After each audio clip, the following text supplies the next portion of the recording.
People of many different races and nationalities have contributed to the video game industry. In this video we shall explore the contributions made by blacks directly and indirectly. The heart of every home console is the CPU, also referred to as the microprocessor. A African-American named Wayne Douglas Pickett was the first to conceptualize the first commercially available microprocessor. Wayne first came up with the idea of the microprocessor after reading a book called iRobot. After reading about 2/3 of the book, a few lights started to click in his head, and he said, "You know something? This is not science fiction. This thing is possible." Then he started making a list of stuff that had to occur before he could make a robot. He figured that if he wanted this robot to be normal, without having a semi-trailer following it full of air conditioning and generating equipment, he had better figure out a way to get the computer down to thumbnail size. Wayne, who graduated from Live Oak High School in 1968, produced a diagram depicting an organization to reduce a P2P8/S computer down to a chip size with some architectural enhancements. He began to design it before he left for Boston, then finished it in Boston by mid-January of 1968. In February, he called Fairchild Semiconductor International and Hewlett-Packard about his concept, but Fairchild told him everything had already been done in computers. "What you want to do is impossible. By the way, you're crazy." Then they hung up on him. And Hewlett-Packard never returned his phone call. Then he tried IBM.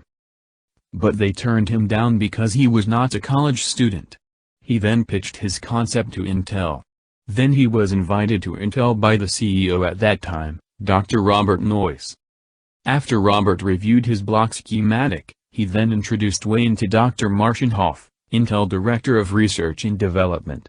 On April 13, 1970, Wayne was hired by Intel. When he was at Intel, his design diagram laid the foundation for the creation of the first commercially available microprocessor called the Intel 4004, which is a 4-bit microprocessor which was developed by Ted Hoff, Stan Mazur, Frederico Fenn with the help of Japanese company Buzzacom.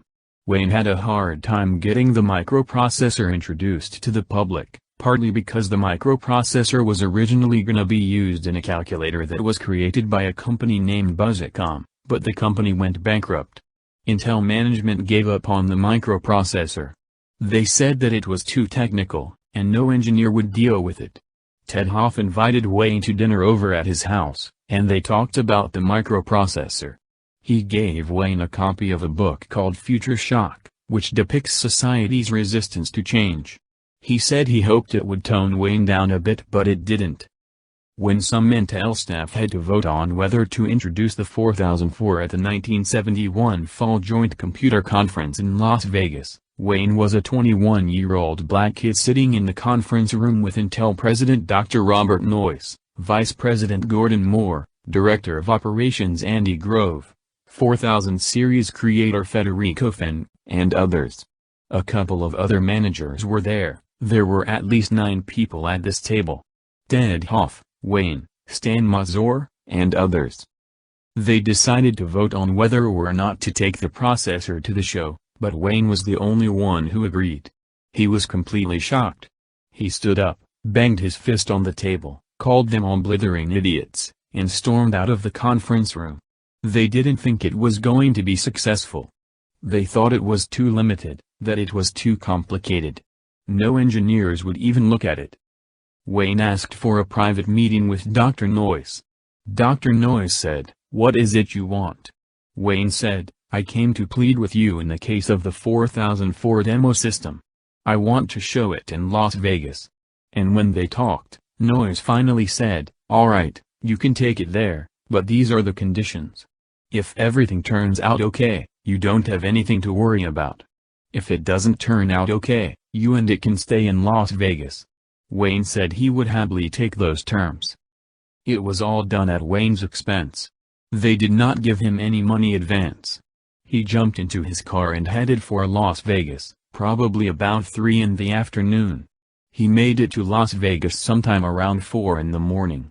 They got to set up on a small table. Then later there was a line going out the door, all day long. The door was open all the time, but the line was going out the door. And Wayne was taking them one at a time. One of the people in line on the third day was Dr. Noyes. And he said, when he got to Wayne, "You're doing a good job." He said, "I don't care what you do between Thursday evening and Monday morning, but you'd sure as hell better have your butt back in Santa Clara Monday morning," and he handed Wayne an envelope. He didn't look in the envelope. He just said, "Thank you," and stuck it in his jacket pocket, and went on to the next person. Later, he opened the envelope and found that he had given Wayne $2,500. He learned many years later from Paul Metrovich, another co-worker, that they intended to fire Wayne when he came back. Because Wayne called it a microprocessor, and took it to Las Vegas. But Wayne came back with success. Dr. Noyes had already given him $2,500, and they were still intending to fire him. Paul said that the phone was ringing off the hook Monday, so they forgot to fire Wayne. Intel has never given Wayne credit for his contributions for the creation of the first commercially available microprocessor. But Wayne has posted his original diagrams online, the same diagrams which laid the foundation for the creation of the first commercially available microprocessor. Microprocessors went on to be used in video game consoles, making them much more advanced. And microprocessors can be found in just about any electronic device. African-American Jerry Lawson was born in Brooklyn, New York on December 1, 1940. He was instrumental in designing the home video game console, the Fairchild Canal F, released in North America on November 1976. The Fairchild is the first home console to feature the use of cartridges, which allowed a home console to play an unlimited amount of video games as long as games is produced for it. Previous home consoles featured the games built into the console with no ability to play any more games.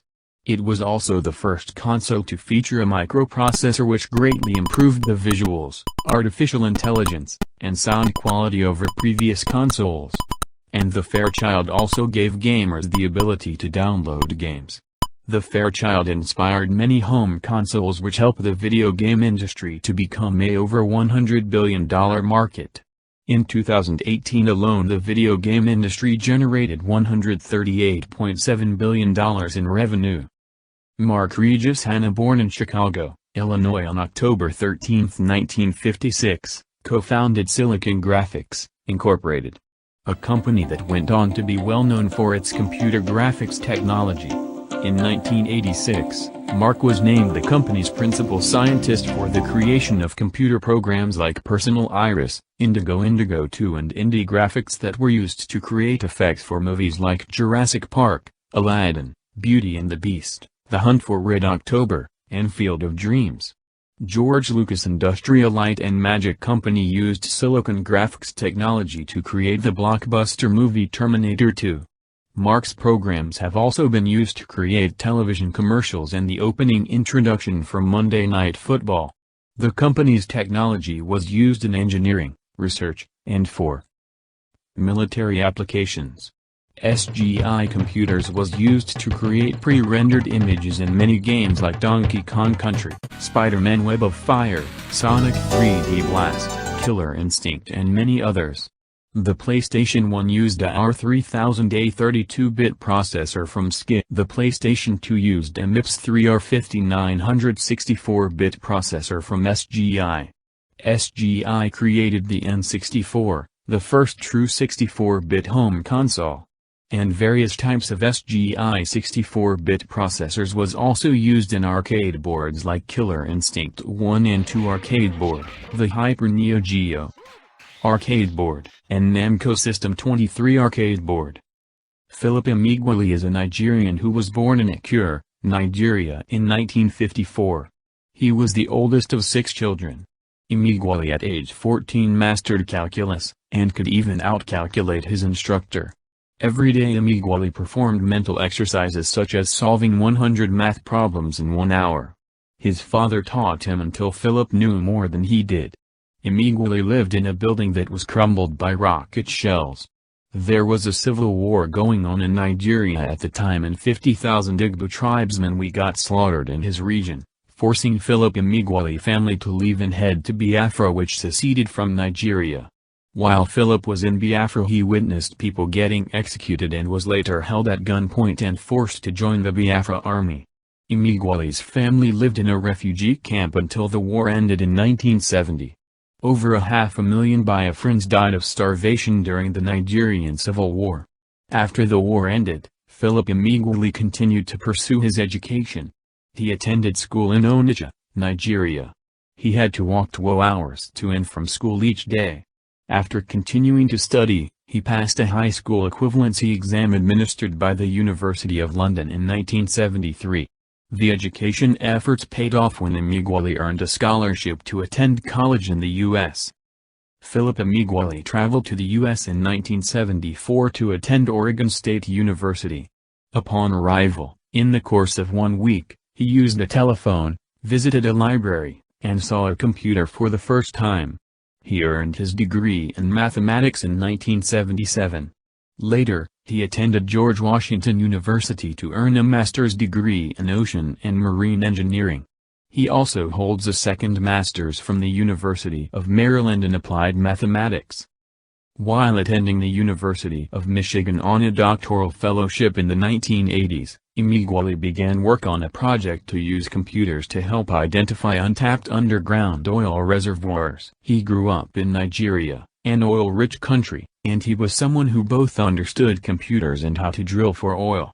Conflict over control of oil production was one of the critical causes of the Nigerian Civil War. Initially, Philip Emeagwali worked on the oil discovery problem using a supercomputer.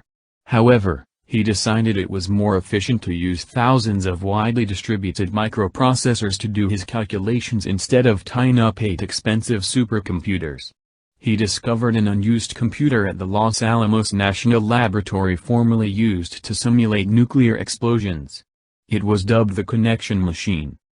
Emeagwali began hooking up over 60,000 microprocessors. Ultimately, the Connection Machine, programmed remotely from Emeagwali's apartment in Ann Arbor, Michigan, ran more than 3.1 billion calculations per second and correctly identified the amount of oil in a simulated reservoir.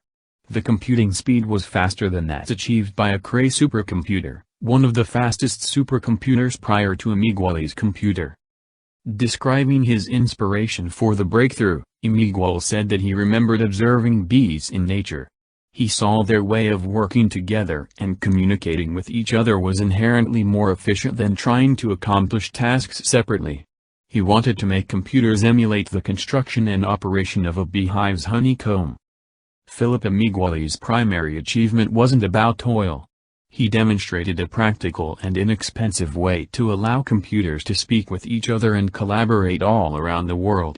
The key to his achievement was programming each microprocessor to talk with 6 other neighboring microprocessors at the same time. The discovery ultimately helped lead toward the development of the World Wide Web, making the Internet much more advanced to the point where people worldwide can connect to the Internet worldwide and laying the groundwork for online gaming and gaming websites. Emeagwali's work earned him the Institute of Electronics and Electrical Engineers Gordon Bell Prize in 1989, considered the Nobel Prize of Computing. He continues to work on computing problems, including models to describe and predict the weather, and has earned more than 100 honors for his breakthrough achievements. Emeagwali is one of the most prominent African American inventors of the 20th century. Mark Dean was born on March 2, 1957, in Jefferson City, Tennessee. Dean helped launch the personal computer age with work that made the machines more accessible and powerful. From an early age, Dean loved building things. When he was a young boy, Dean created a tractor from scratch with the help of his father, who was a supervisor at the Tennessee Valley Authority. Dean was also a gifted athlete and an extremely smart student who graduated with straight A's from Jefferson City High School. In 1979, he graduated at the top of his class at the University of Tennessee, where he studied engineering. Shortly after college, Dean got a job at IBM and became an engineer at the company. He worked with Dennis Muller to develop the new industry standard Architecture Systems Bus, a new system that allowed peripheral devices like disk drives, printers and monitors to be plugged directly into computers, which resulted in more efficiency and better integration. Dean's work at IBM helped change the accessibility and power of the personal computer. He helped develop the color PC monitor for IBM. In 1999, Dean led a team of engineers at IBM's Austin, Texas, lab to create the first 1 GHz microprocessor, which laid the groundwork for faster processors on home consoles like the PS3, which has a IBM PowerPC processor. Dean holds 3 of IBM original 9 patents, and Dean has more than 20 patents associated with his name. Dean continued to further his education. He earned his master's degree in electrical engineering from Florida Atlantic University in 1982. Then, 10 years later, he completed his doctorate in the same field from the Stanford University. In 1996, he was named an IBM Fellow, the first African American ever to receive the honor. A year later, he was honored with the Black Engineer of the Year President's Award and was inducted into the National Inventors Hall of Fame. In 2001, he became a member of the National Academy of Engineers. Mark Dean work help benefit PC gaming on IBM and help lay the groundwork for the IBM processors that was used in arcades and home consoles like Sega Model Board 3, Konami's Cobra arcade board, GameCube, Xbox 360, PS3, Wii, and the Wii U. Oykunle Alukitan, who was born in London and is of Nigerian descent, is one of the pioneers of multi-core processors, which is now standard in home consoles, PC, laptops and smartphones. Alukitan did his undergraduate studies at Calvine College in Grand Rapids, Michigan. He earned an MS and PhD from University of Michigan in computer science and engineering. Before multi-core processors, improving application performance was simply a matter of upgrading to the latest processor. Chip manufacturers increased single-core processor clock speeds from 1 GHz to 2 GHz to 3 GHz, and software developers didn't have to change a thing. But as single-core processors' clock speed increased, heat and power increased and overall performance hit a limit. In turn, processor manufacturers began designing processors with multiple cores to reduce the wattage, heat and to increase performance. Multi-core processors are found in video game consoles like the Xbox 360, PS3, Nintendo 3DS, PS Vita, PS4, Xbox One. Emmett McHenry was born on July 12, 1943, in Forest City, Arkansas. He grew up in Tulsa, Oklahoma, attended Stewart Elementary School, Carver Middle School and Booker T. Washington High School. He received his Bachelor of Science degree in Communications from the University of Denver in 1966. He enlisted in the United States Marine Corps, where he attained the rank of lieutenant. McHenry earned his Master of Science degree in Communications from Northwestern University in 1979. He started as an IBM systems engineer and later served as assistant dean and instructor at Northwestern University. On January 1979, Emmett McHenry co-founded Network Solutions in Washington, D.C. They could not get money from the financial institutions, so they mortgaged their properties and maxed out their credit cards to finance it. Network Solutions is the world's first domain name addressing system. Domain name addressing system is a service by which Internet domain names and addresses are tracked and regulated, to allow Internet users to find a particular website after they enter the name of the website in the web browser. Network Solution developed .com, .net, .edu, and .gov to communicate on the Internet.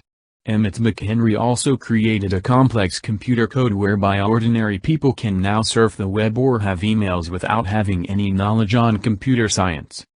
On December 31, 1992, Network Solutions got a contract from the National Science Foundation. The department selected Network Solution as a manager of domain names registration service for the Internet. The contract was for $1 million a year for 5 years. Demand for domain names became high, but at the time Network Solutions was very busy handling other engineering duties for the government. To keep up with the demands, the company needed to hire more workers and buy new equipment, but the limited $1 million a year contract held them back because no matter how many names the company registered, it could not charge more. Network Solutions staff grew to 400 employees, but it was not enough.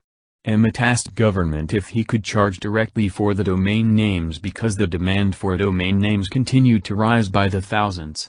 But the government refused and continued to pay the company $1 million a year for as many requested domain names. Emmett went to rich and famous high-profile blacks, but they all refused to invest in his company. He even tried a financial institution and Wall Street, but they also said no. He got a little bit of help from the white engineer, but it was not enough.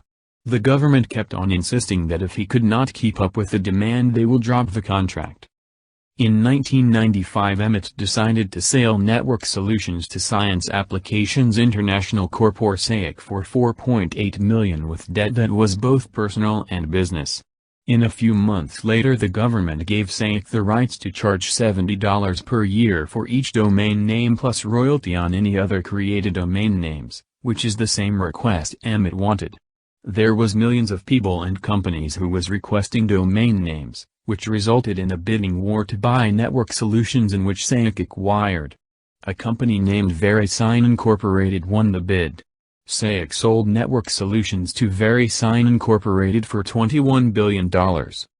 Thanks for watching. Please rate, comment and subscribe.